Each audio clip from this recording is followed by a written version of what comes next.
राजस्थान की पूर्व मुख्यमंत्री वसुंधरा राजे ने आज आरएसएस प्रमुख मोहन भागवत से मुलाकात करी। ये मुलाकात तकरीबन 20 मिनट तक हुई। दरअसल मोहन भागवत इस समय राजस्थान के जोधपुर में है और वसुंधरा राजे ने जाकर उनके जहां पर वो रुके हुए हैं उसी जगह पर उनसे मुलाकात करी है। 20 मिनट तक बातचीत हुई है। क्या बातचीत हुई है ये किसी को नहीं पता, लेकिन गौर करने वाली बात यह है कि ये बातचीत ऐसे समय पर हो रही है जब लगातार ये चर्चा हो रही है कि भारतीय जनता पार्टी को जल्द ही नए राष्ट्रीय अध्यक्ष के नाम का ऐलान करना है और वसुंधरा राजे का नाम इस रेस में आगे दिखाई दे रहा है। और वसुंधरा राजे पहले देखिए प्रधानमंत्री मोदी से ही मुलाकात कर चुकी हैं दिल्ली आकर, और उसके बाद अब उन्होंने मोहन भागवत से भी मुलाकात करी है। आपको बता दें पिछले कुछ दिनों से वसुंधरा राजे के जो बयान है वो भी कुछ इस तरह के आ रहे हैं जो संकेत दे रहे हैं कि वसुंधरा राजे को भारतीय जनता पार्टी में कोई बड़ी जिम्मेदारी मिल सकती है। दरअसल हाल ही में वसुंधरा राजे ने एक बड़ा बयान दिया था। उन्होंने कहा था कि वनवास सिर्फ भगवान श्री राम के जीवन में ही नहीं बल्कि हर किसी इंसान के जीवन में आता है और हमें भगवान राम से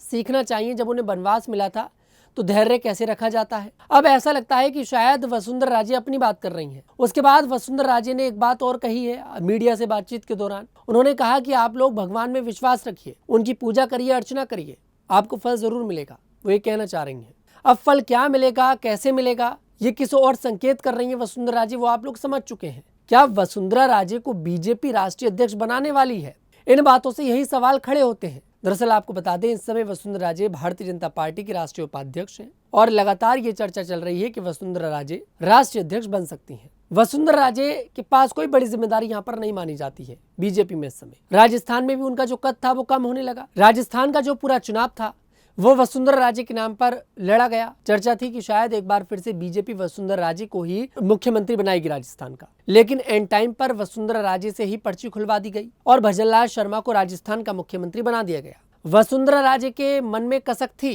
कभी वो पीतल की लौंग वाला जिक्र करा, उन्होंने शायराना अंदाज में हमला बोला। सबको पता था कि वसुंधरा राजे किस और इशारा कर रही हैं, लेकिन उसके बाद वसुंधरा राजे धीरे धीरे कर उन्होंने बीजेपी में अपनी वापसी करी और ये दिखाया कि वो अभी भी मौजूद हैं, उनकी मौजूदगी है राजस्थान के अंदर और वो कुछ खेला कर सकती हैं अगर चाहें तो। जिसके बाद लगातार ये चर्चा होने लगी कि इस बार वसुंधरा राजे को जिम्मेदारी बीजेपी जरूर देगी और बड़ी जिम्मेदारी देगी।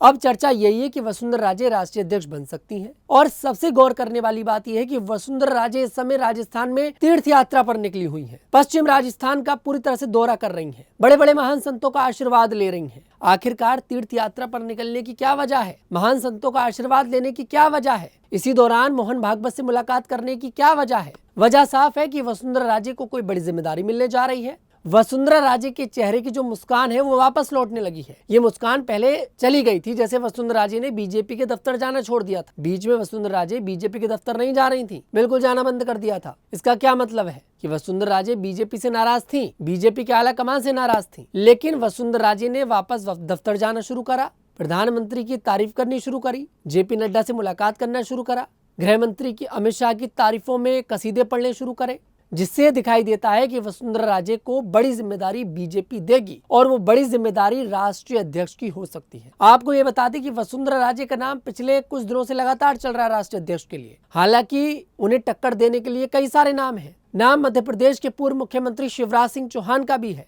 नाम धर्मेंद्र प्रधान का भी है, नाम मनोहर लाल खट्टर का भी है, नाम कई सारे हैं। लेकिन वसुंधरा राजे के पास 2 प्लस पॉइंट है। पहला प्लस पॉइंट तो यही है कि वो संघ की करीबी हैं और अब ऐसा लगता है कि मोहन भागवत के हाथ में ही है राष्ट्रीय अध्यक्ष चुनना। और दूसरा ये है कि वसुंधरा राजे एक महिला है। अगर वसुंधरा राजे को राष्ट्रीय अध्यक्ष बनाया जाता है तो ऐसा बीजेपी में पहली बार होगा कि किसी महिला को राष्ट्रीय अध्यक्ष बनाया जाएगा, क्योंकि बीजेपी महिला सशक्तिकरण की बात करती है। जो पार्टी महिला सशक्तिकरण की बात कर रही है, महिलाओं को सम्मान देने की बात कर रही है, महिलाओं के लिए राजनीति में आरक्षण की बात कर रही है, अगर वो पार्टी एक महिला को राष्ट्रीय अध्यक्ष बना देगी तो एक मैसेज जाएगा जनता के बीच, महिलाओं के बीच, और बीजेपी को इसका फायदा मिलेगा। चाहे आप बात करें बिहार के विधानसभा चुनाव की या फिर 2027 में उत्तर प्रदेश में चुनाव होगा और भी तमाम राज्यों में जो चुनाव होंगे उनकी बात कर लीजिए। फायदा बीजेपी को मिलेगा अगर वो वसुंधरा राजे को राष्ट्रीय अध्यक्ष बनाएंगे। फिलहाल वसुंधरा राजे और मोहन भागवत की इस मुलाकात पर आपकी क्या राय है, कमेंट सेक्शन में जरूर बताइएगा। मैं तनुज दीक्षित फिर आपसे मुलाकात करूंगा, तब तक के लिए मेरे साथ देखते रहिए द न्यूज़ 15।